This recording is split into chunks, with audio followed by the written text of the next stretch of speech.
What's up? This is Scott. We're on the Dab Roast TV, Cantanna Talk, here with Kayne Dynell. Roll the reel. What's up? It's your friendly neighborhood rock star, Kayne Dynell. Love me, never leave me. Now we're talking through the phone about how you don't wanna see me. Yeah, you really broke my heart. Did it from the very start. Sorry when I topped them charts. You know. Cause I see you win. They don't wanna see you come up. When they see where you came from, ain't nothing but terror. So we're here on Cantanna Talk, talking to artists, introducing the public to the artists coming to the festival. So let's go ahead and introduce you, Kayne Dynell. What's up? How you doing? Not doing too bad, you know, another day in the Pacific Northwest. What are your influences on music? You know, I would say Michael Jackson's definitely a big one. Chris Brown, MGK, also known as Machine Gun Kelly, from all the way from like his Wild Boy days all the way to his Twin Flame days. As well as like Kanye West and Lil Wayne. Nice. And Ozzy Osbourne, of course. I've called you genre fluid a few times because you do a lot of different genres. I've heard EDM music, I've heard some hip hop style stuff, I've heard emo style, I've heard punk rock. So what is kind of your favorite genre to make, or is it just whatever emotion you're in at that day? Well, I think that I like to make music about past experiences that were hurtful because it reminds me that I've gotten through them, you know? And as far as like the EDM stuff and whatnot, that's just collaborations with like Icebox, things like that. They take my lyrics and make them melodically pleasurable, and so we just have fun. But yeah, I would say mainly like the pop punk stuff's cool, you know? Cool. I definitely like your pop punk music. I've been pushing for you to get a whole band behind you because I think you have the front man vibe about you. You could pull it off on stage. I would love to see a bigger sound on stage of collaboration than just you with a DJ. How do you feel about that? I think it'd be cool. Yeah, definitely. I mean, like, definitely you start kind of like with a drummer and a guitarist. You could do like full band. I definitely have experiences of seeing some of my friends perform with full bands at like the Viper Room and Whiskey Go-Go and stuff. So I'm definitely aware that that's important to have. Have you had a chance to vibe out with a full band yet? Not to any of my music, no. Okay, so this is a call to action for everybody watching. I want a full band under Kayne Dynell's music, and I have a full rehearsal spot up in Arlington. If you want to play with him, I would love to see it happen. Drums, guitars, pop punk music. It's easy, it's fun, it's energetic. I'm going to try to make that happen. You are a lot more than just an artist. You're part of a crew that does many things, and you're sponsored by Riot Energy. You're sponsored by Live Me. So you have corporations believing you and pushing behind what you do. Why do you think that they gravitate towards you?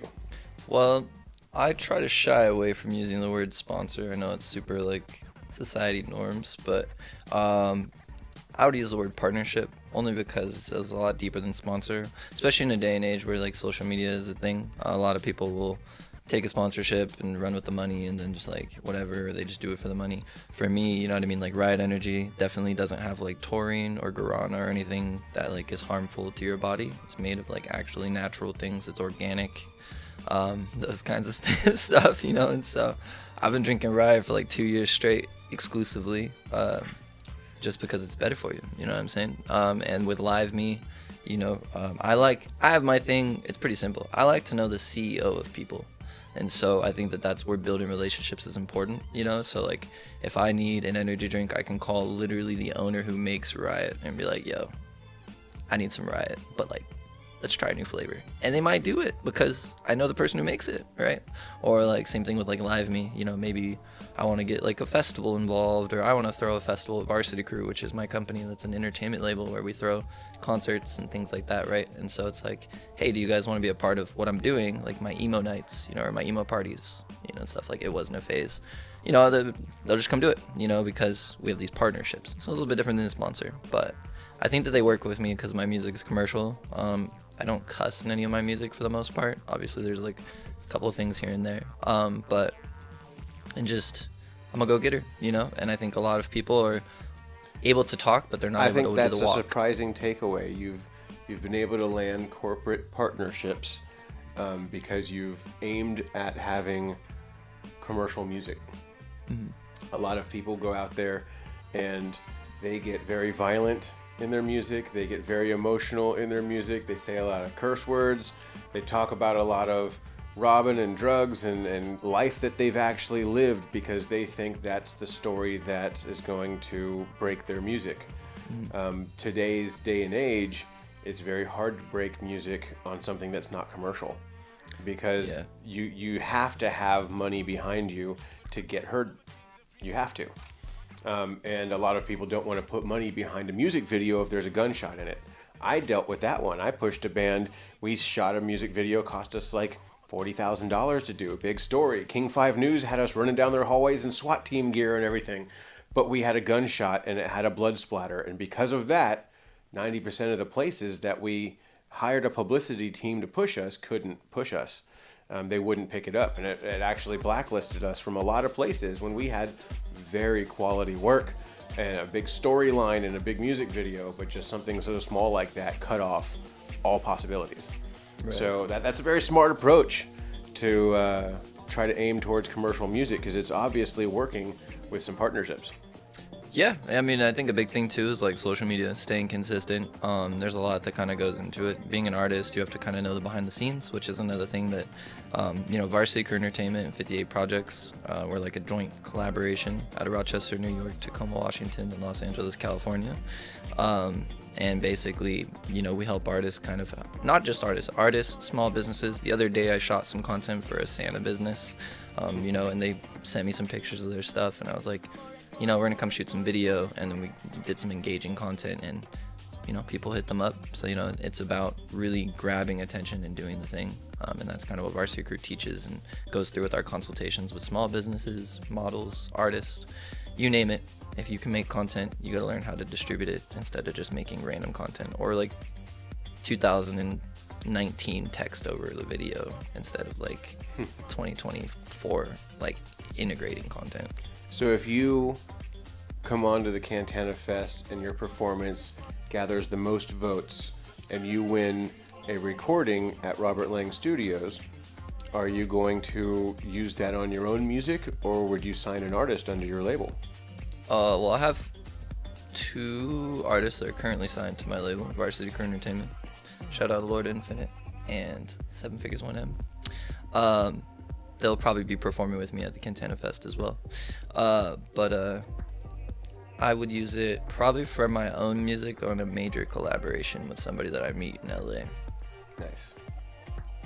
If you don't know out there, Robert Lang Studios took over the local stage of our festival, so they will be having a competition where everybody can vote at the festival of best performance on stage, and if you win best performance, you get a recording deal from Robert Lang Studios in the big room with all the big possibilities, and then you get a distribution deal out of it. So hopefully we can make some awesome music. Cannabis. What are your opinions of cannabis? Do you take any money from the cannabis market for your music or for your team? Do I take any money? Do you have any sponsors, any partnerships? Anybody that puts money behind shows? The cannabis market pushes music pretty heavy. Do you tap into that, or is your commercialism goal steering you away from trying to work with cannabis companies? No, I think I've met a lot of cannabis people in LA specifically. I haven't really explored it too much in Washington. I've met a couple of people actually in Washington at the most recent Cantanna Fest this year. But no, I haven't really, I think we've kind of started the conversation, but didn't really ever, kind of follow through with it necessarily. That's probably a personal flaw of mine, but I'm getting better at it. One of my resolutions for next year. Follow-up game, gotta be stronger. But I'm definitely interested. Definitely would love to work with a cannabis brand. I've literally drank Riot since the day I signed the deal with them. I think cannabis brands, they're put into a marketing box. They're not allowed to market in a lot of places. They're not allowed to have certain billboards in certain areas. The billboards that they are allowed to put up cost 3 times as much. We're not allowed to have TV commercials, not allowed to have mainstream radio commercials. So utilizing social media influencers and the different avenues that we can is the only way that cannabis companies can market. So somebody like yourself who does have a pulse on the younger generation, does have the ability to work social media campaigns and think about the bigger scale of a push of a marketing campaign, I think what you're doing could really help some cannabis companies. Yeah, I mean, I'm definitely open. You know, my inbox is open always. KayneDynell@gmail.com. You know, if any cannabis brands are interested in working with me, I'm always open to it and come up with a creative way to, you know, get it activated. Obviously, there is definitely some social media, I guess, pushback, as well as like just worldly pushback when it comes to it. But I am cannabis friendly. So if you took on a cannabis company and started posting in all your social medias, you have a chance of all of those channels, all of those social medias getting shadow banned, and then it'll hurt your entire presence online because of one post that had cannabis in it. I know with TikTok especially, you can't even say the word cannabis. You can have a picture of a cartoon cannabis in the background leaf, or you'll start to get warnings and start to get shut down, and then they'll tell you, we've officially put you in our back pocket, and we're not even showing you anymore. Are you afraid of taking on cannabis companies because of what it can do to your social media, or would you create special channels just for cannabis? Probably I'm really good at creating brands and hashtags. So I'd probably, honestly, create something separate, but also, I've been exploring the world of creating content in creative ways.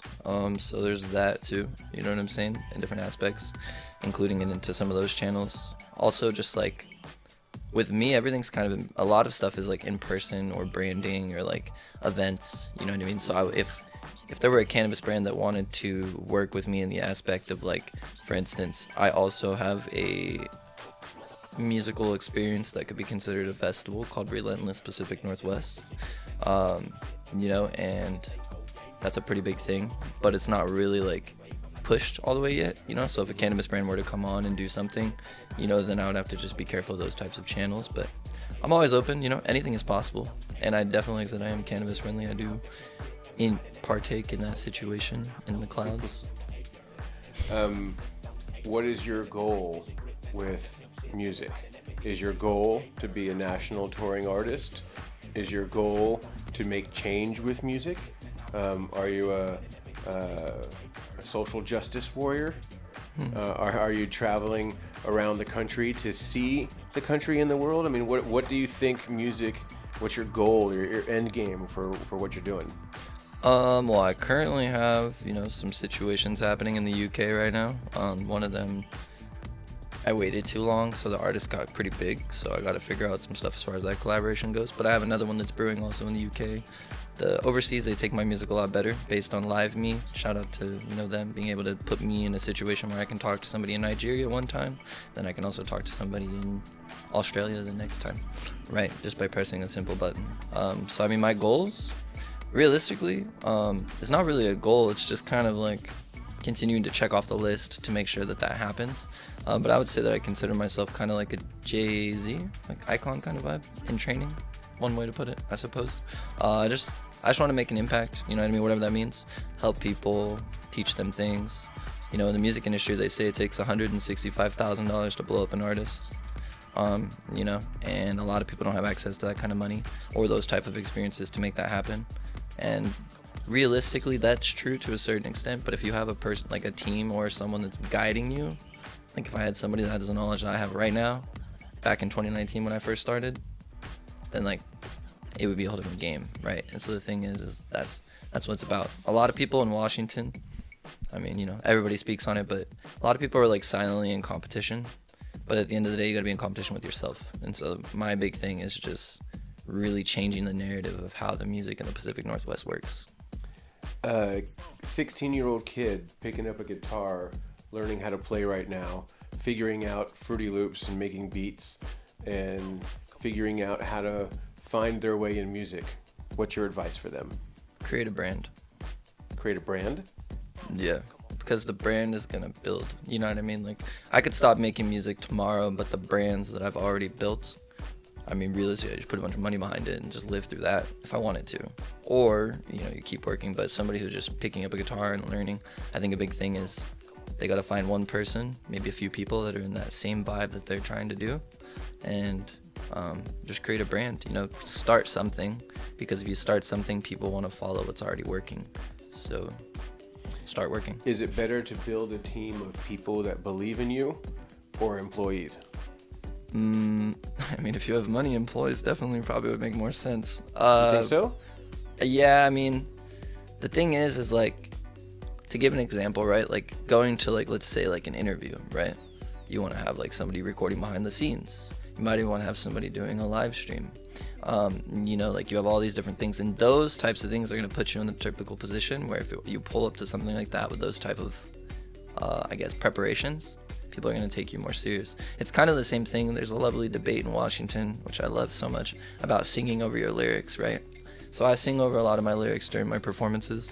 It's not necessarily because I can't remember my lyrics. That's definitely not the case at all. Sometimes it could be a tone thing, depending. And then other times, which is just getting live auto-tune. And then other times, it's really just being able to put more oomph into your stuff, right? And so it's whatever it is, just make it your own. I gotcha. I mean, interpretation is 9/10 of music. Mm-hmm. But just be confident. That's the biggest thing. Confidence is definitely in you. It's true. Kayne came up in our listening party and performed a punk rock song to an audience of 40, 50, and he gave it his all. There was 3,000 people in the room, and even Swisher Sleep turned around and goes, "Dude, I like this kid." My mom says, "Hey, you got to work with this kid." And my mom was in the room. So you definitely don't give a shit about anything other than just pushing forward, and that shines. That's what got you your spot on this festival. That's hopefully what pushes you much higher in life. Oh yeah, I forgot a major influence. Miley Cyrus. That's the reason why. Miley Cyrus is the shit. You said isn't good? She is the shit. Oh, I was like, oh, this just turned. This just turned. Oh, shit. No, yeah, she just doesn't care, And if you look at her career and stuff, definitely a big influence for me. Just how she started, even with the Hannah Montana thing, because you have real life and then you have this rock star life. So,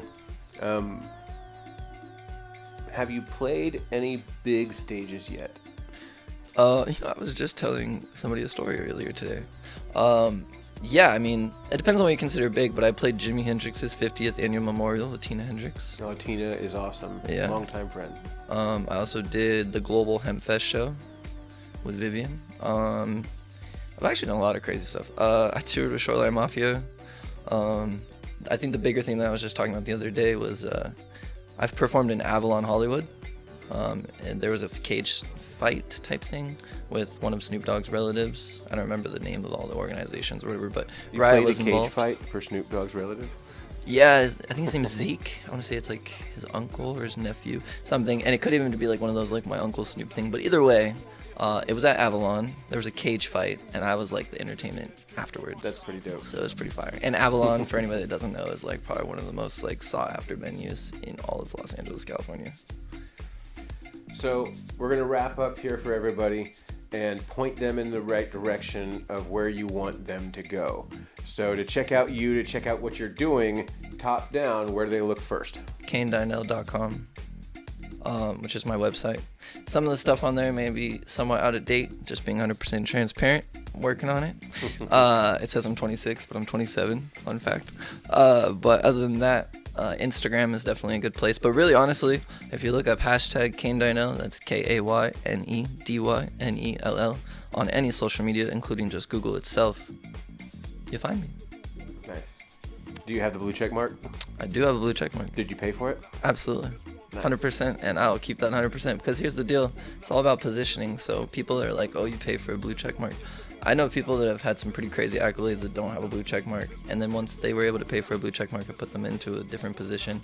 And at the end of the day, it also has a lot of other benefits, like direct support. People get their Instagrams hacked all the time, don't know how to get it back. And then it also puts you in front of things a lot more. I've had a couple of calls with Instagram themselves to tell me tips on how to increase engagement and all this different stuff. And so I think at the end of the day, you kind of put your money where your mouth is. And if you're willing to pay $10,000 to get on a Forbes, why aren't you willing to pay $15 a month for a check? All right, we're going to play your music video next. What video do you want everybody to see? Oh, man. You know, we're going to have to go with Love Me. That video is pretty cool because it was shot in the same desert as Post Malone shot White Iverson, as well as Selena, the Hispanic artist, shot Bitty Bitty Bum Bum. Cantanna Fest, Cantanna Talk, the Dabros TV, Kayne Dynell. We're out. Cool. Bye. More. Like, probably way too much.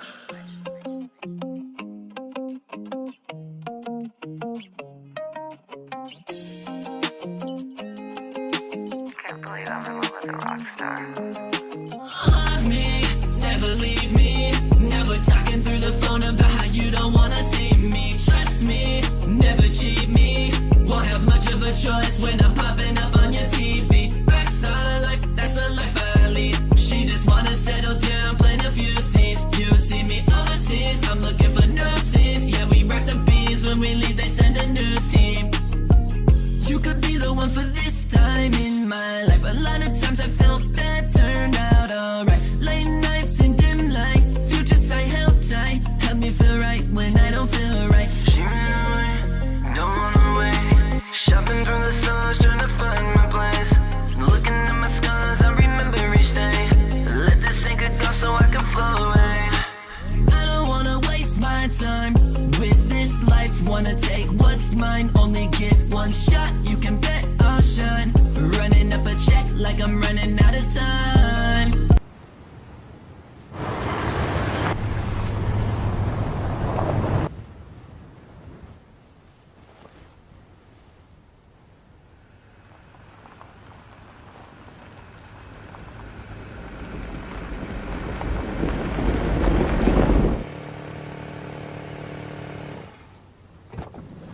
Yo, what are you doing? You good? Yeah, I'm chilling. In the desert? Yeah, I just woke up. You need a ride? Yeah, I guess so. Love me, never leave me. Never talking through the phone about how you don't wanna see me. Trust me, never cheat me. Won't have much of a choice when I'm popping up on your TV. Rockstar life, that's the life I lead. She just wanna settle down, plant a few seeds. You see me overseas, I'm looking for new scenes. Yeah, we rock the beans when we leave, they send a news team. Shawty's so bad that she feels like daydreams. Let me closer to her heart, let me see. I see, please let me be. Tatted on her artery, she don't want no part of me. Push me away, then beg me to stay. Playing all these games I don't wanna play. Make me see these things I don't wanna say. Hot and cold like Twister, shit'll blow me away. Never knew I'd be here. Now I try to keep my mind clear. Dark skies when she cries, I don't wanna hear. If I have to spend time here, I'ma make it shine here. Love me, never leave me. Never talking through the phone about how you don't wanna see me. Trust me, never cheat me. Won't have much of a choice when I'm popping up on your TV. Rockstar life, that's the life I lead. She just wanna settle down, play